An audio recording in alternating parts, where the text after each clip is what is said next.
Certo, meus amigos, dando continuidade em relação à nossa segunda aula, tá? Políticas nacionais que contribuem para a EJA na rede pública. Até porque a EJA nós temos praticamente só na rede pública, tá? A rede privada não tem esse interesse e legalmente é uma obrigação mais da rede pública oferecer essa modalidade de ensino. Então aqui nós temos praticamente 4 pontos importantes dentro da EJA. Primeiro, a inclusão da EJA no PDDE e no FNDE. Por quê? Porque o dinheiro do programa Dinheiro Direto na Escola inclui a EJA. Então o PDDE, o FNDE tem essa modalidade, né, como pertencente ao seu planejamento orçamentário. Então a EJA ela também recebe recurso, tá? Normalmente. A inclusão da EJA no Fundeb, a inclusão da EJA no fundo representou um avanço e uma resposta às lutas e discussões feitas desde a criação desse fundo, embora ainda seja preciso lutar pela equiparação do fator de ponderação. Então a EJA hoje ela já faz parte do Fundeb. O aluno, de acordo com o número de matrícula, a escola que tem a EJA ela recebe o valor por isso, porque o Fundeb ele é calculado de acordo com o número de alunos matriculados. Então se eu tiver 100 alunos matriculados na EJA, eu vou receber por 100 alunos em relação ao recurso para eu poder investir na escola. Apesar que esse valor da EJA ele é um pouquinho menor em relação ao valor do ensino regular. Ele existe ainda muitas coisas para se melhorar. A inclusão da EJA no PNLD, que é a criação do Programa Nacional de Livro Didático da Educação de Jovens e Adultos, tá? A EJA ela tem hoje, ela faz parte do material didático, até porque se vocês leram lá no artigo 4 da LDB, vocês vão perceber que existem algumas coisas que são de obrigatoriedade na educação. Uma delas é oferecer um material didático, que no caso, um livro. E a EJA, hoje, ela faz parte desse processo. Nós temos livros específicos na educação de jovens e adultos, tanto para o ensino fundamental como para o ensino médio. Livros vamos dizer assim, apropriados, né, para esse tipo de ensino. E eu incentivo, né, as novas matrículas da EJA, né, que hoje com a resolução 48 de 2012, que prevê a transferência de recursos financeiros para a manutenção de novas turmas da EJA. Hoje nós temos aí uma participação da EJA nessa resolução que também recebe. Então, são 4 fontes de recursos que hoje a EJA se mantém e que é por isso que muitas escolas desejam ter essa modalidade de ensino, até porque é mais recurso, mais uma forma de estruturar a sua escola. Hoje em Pedreiras nós temos 4 escolas da modalidade de ensino de educação de jovens e adultos. Uma delas é a escola que eu trabalho, que é a Escola Carlos Martins. Ela oferece a educação de jovens e adultos à noite, tá? E aí existe outras também na cidade de Pedreiras. Então, ó, o resgate da identidade e da cidadania do educando, jovem, adulto ou idoso, tem sido um dos desafios encontrados pela docência e gestão no âmbito da EJA. Muitas propostas nesse sentido têm se mostrado adequadas e precisam ser debatidas com a sociedade. Então aqui eu vou trazer para vocês um exemplo, né, na prática, uma sugestão de projeto para atender a função equalizadora da EJA. Quem lembra? Reparadora, equalizadora, né? Equalizadora é uma das funções da EJA.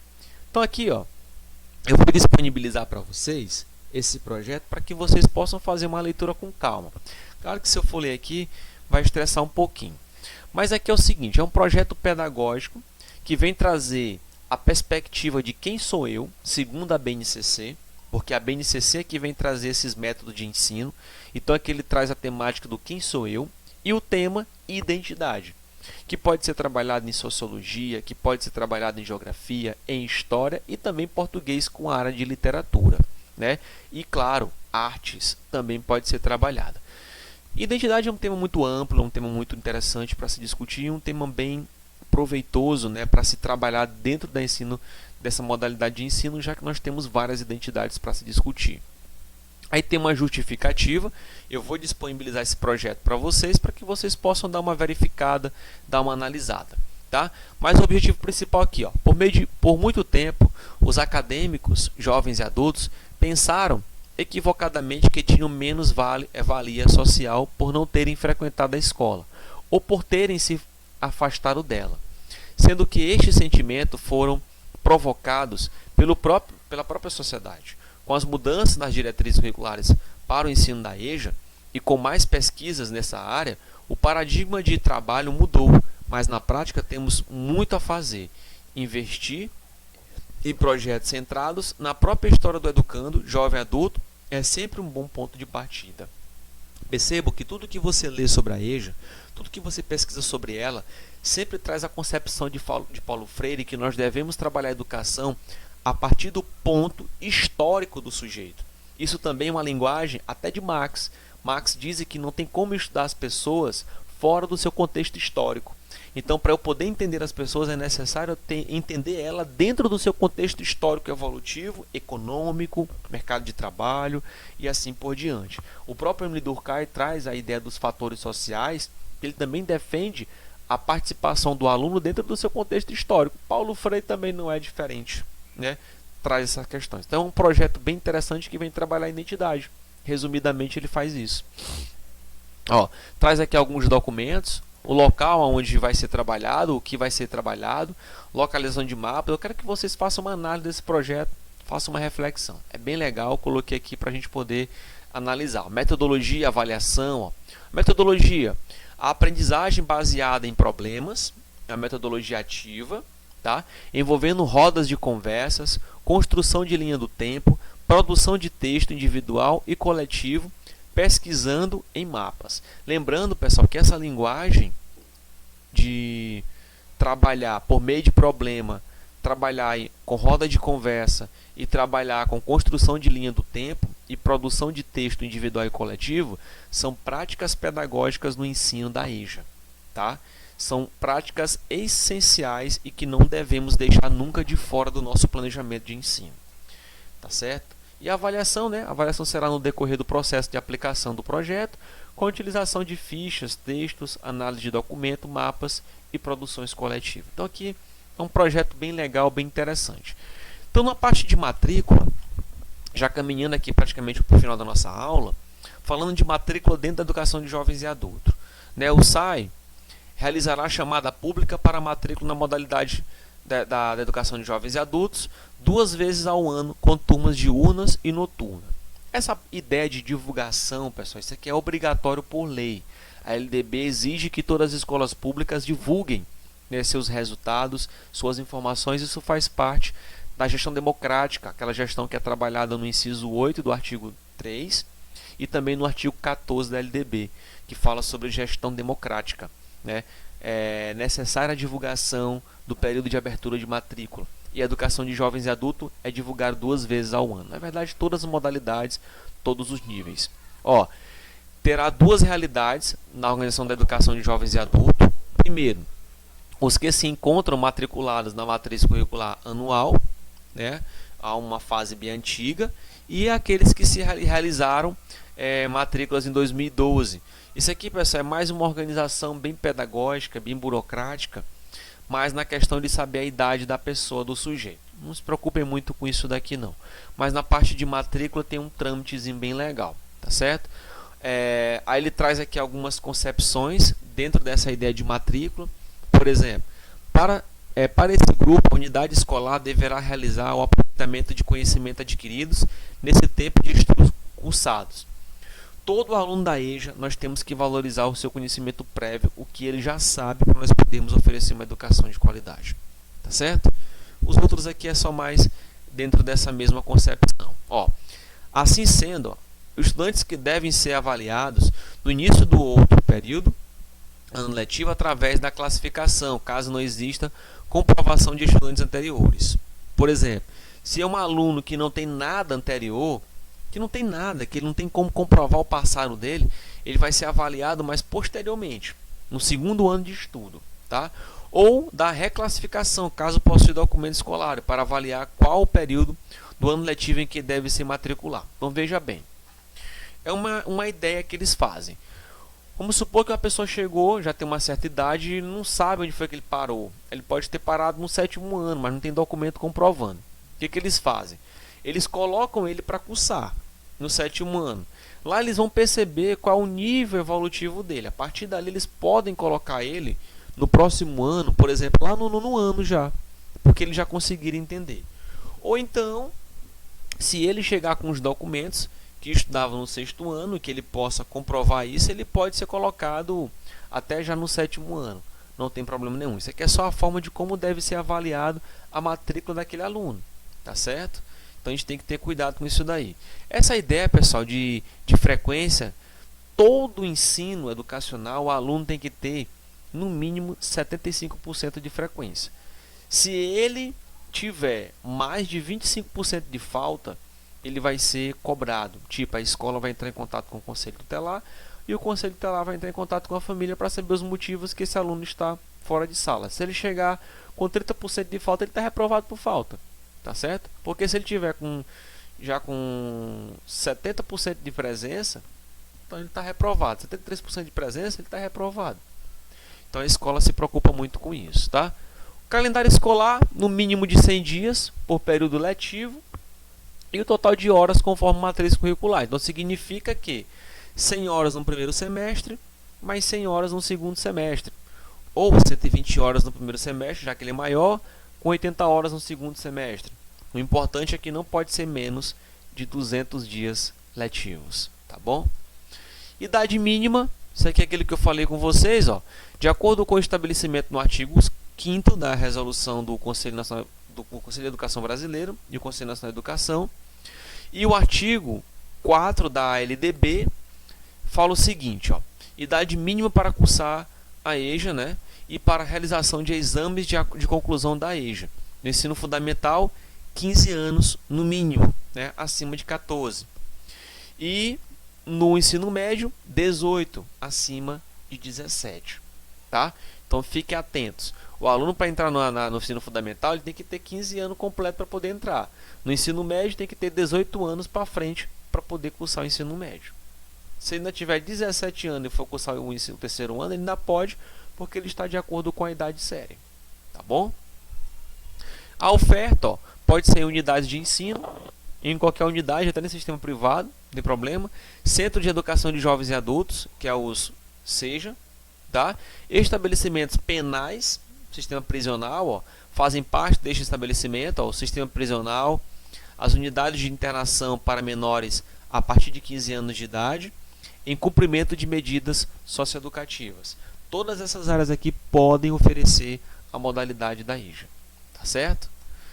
A matriz curricular, aqui nós temos só uma carga horária que fala, né, que o primeiro segmento do ensino fundamental deverá ter duração mínima de 1.600, que vai depender muito do local, como vocês viram lá em cima. Pode ser até 800 horas, pode ser 700, pode ser 1.600. O município pode chegar e falar também que vai ser 1.600. Pedreiras, tanto os anos iniciais como os finais vão ser 1.600. E o ensino médio vai ser 1.200. Pronto. O município decidiu, né? Mas o que importa é não ser menos de 800 horas e nem menos de 200 dias letivos, porque a gente nesse caso a gente iria contra a LDB, tá certo? Então, para o ensino fundamental integrado com a qualificação profissional e para o ensino médio integrado com a educação profissional técnica de nível médio, reafirma-se a duração mínima de horas destinadas à educação geral, cumulativamente com carga horária mínima para o respectivo habilitação profissional total, com estabelecendo a resolução do Conselho de Educação Brasileira. Tá? Aqui estamos falando de ensino integrado, o ensino médio com o técnico junto e o ensino fundamental também aí de forma integralizada, né? De forma o dia todo, tá bom? Algumas composições, né, que fazem parte do processo da educação de jovens e adultos, a LDB, a Base Nacional Comum, e partes diversas, como o que a educação de jovens e adultos deve atender? Ó? Deve atender às especificidades locais e regionais da sociedade, da cultura, da economia e dos educandos. Os componentes devem relacionar-se com o contexto econômico, social, político e cultural. Deve conter uma língua estrangeira de forma obrigatória a partir do sexto ano, isso aqui a LDB obriga, por isso que a partir do sexto ano nós temos inglês, obrigatoriamente, mas nos anos iniciais também tem. E deve atender às diretrizes curriculares, principalmente a BNCC. Então, pessoal, essa composição que vocês estão vendo aqui, de acordo com o artigo 18 e artigo 19 da LDB, nós estamos se deparando, e claro, os artigos 26, 27, 28, 32, 35, 36, nós estamos se deparando justamente como, né, o ensino de jovens e adultos devem ser trabalhado. Como é que nós devemos trabalhar, tá certo? E a alfabetização e letramento, como eu falei para vocês no início, né?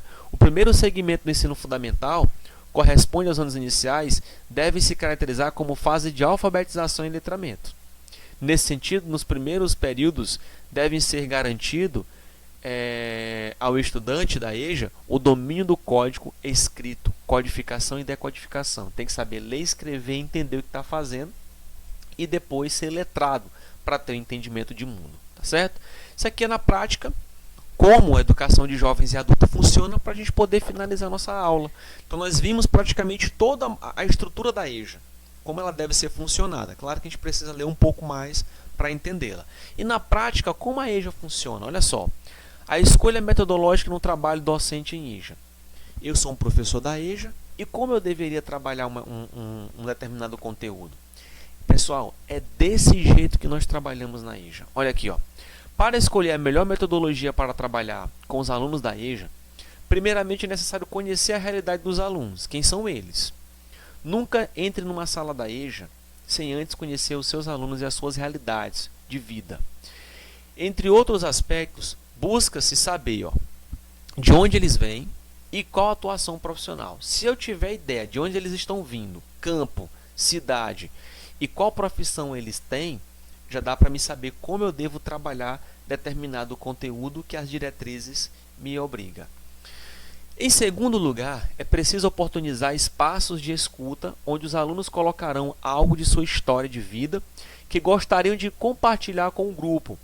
Partindo desta realidade e procurando aproximar as várias experiências dos conteúdos a serem trabalhados, planeja-se ações utilizando os métodos didáticos para atingir os objetivos educacionais.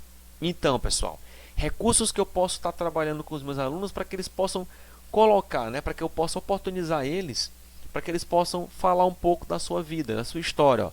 Jornal em sala de aula, recursos audiovisuais, redes sociais em sala de aula e recursos lúdicos. Eu posso fazer isso para eles criarem uma matéria sobre a história deles e ser compartilhada só em sala, não publicamente, mas só em sala, e assim a gente passa a se conhecer. Né? Conhecer uns aos outros. É muito importante que a sala da EJA todo mundo se conheça para utilizar como exemplo na aprendizagem. Tá? E aqui nós temos o processo de elaboração da prática docente na EJA deve seguir a atual Lei de Diretriz e Base da Educação Nacional, a Lei 9394. O artigo 37 define que a educação de jovens e adultos deve seguir de qual forma? Ele fala aqui, a educação de jovens e adultos precisa ser trabalhada conduzindo o aluno a aprender de forma crítica a realidade que está inserida, para que tenha condições de enfrentar a realidade de maneira crítica e reflexiva.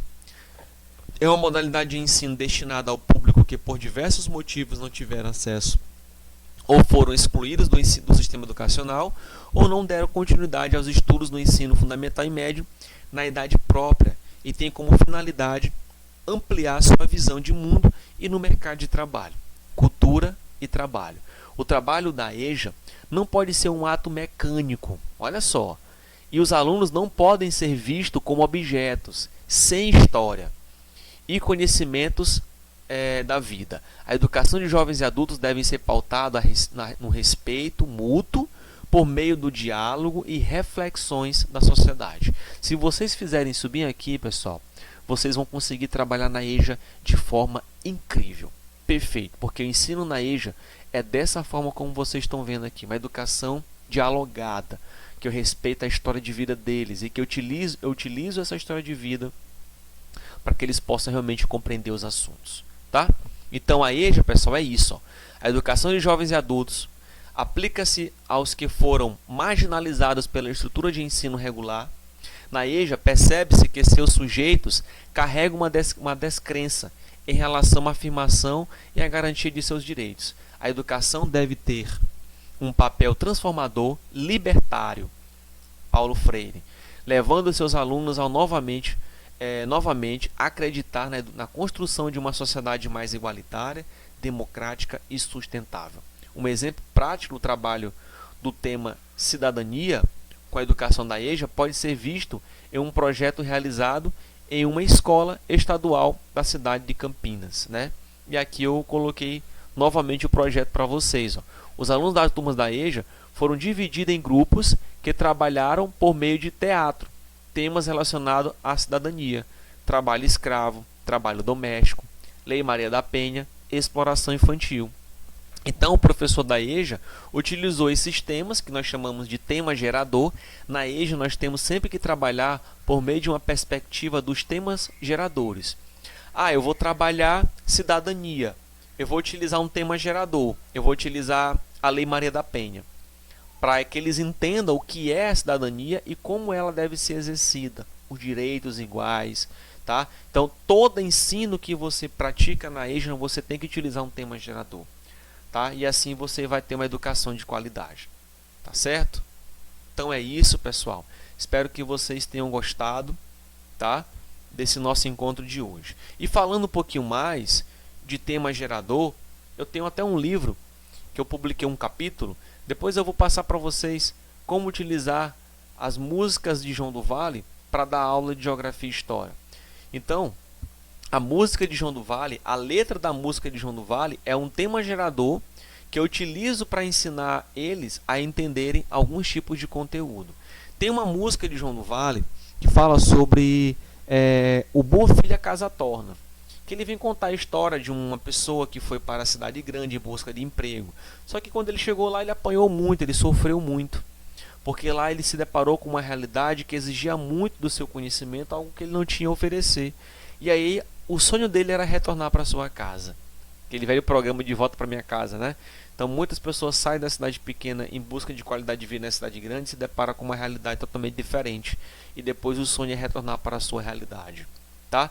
Então as músicas de João do Vale são temas geradores que refletem a realidade. E a gente pode estar utilizando. Então é isso, muito obrigado. Até o nosso próximo encontro.